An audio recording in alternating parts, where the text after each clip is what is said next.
मुंबईत eastern express हायवेवर कारचा अपघात झालेला आहे। अपघातात 6 जण गंभीर जखमी झालेत तर शासकीय रुग्णालयात उपचार हे सध्या सुरू आहेत।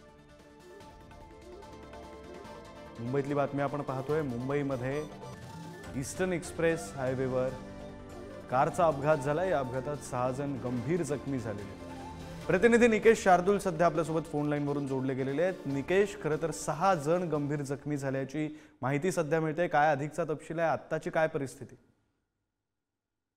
काही वेळापूर्वीचा हा अपघात आहे। विक्रोळी मधलं जे गोदरेज महामार्ग आहे त्या ठिकाणी इनोवा कारचा हा अपघात झालेला आहे। ईस्टर्न एक्सप्रेस वरती जेव्हा फुल स्पीडने ही कार जेव्हा येत होती त्या चालकाचं जो आहे ते कारवरचं नियंत्रण सुटलं आणि भर रस्त्यातच ही कार जी आहे ती पलटी झाली आणि या कारमध्ये असलेले 6 जण आहेत या अपघातामध्ये पूर्णतः गंभीररित्या जखमी झालेले आहेत। या जखमींना आता शासकीय जवळपासचं जे रुग्णालय आहे त्या रुग्णालयात उपचारासाठी जे आहे ते दाखल करण्यात आलेलं आहे सध्या तरी। विक्रम, धन्यवाद निकेश दिलेल्या या सविस्तर माहितीसाठी।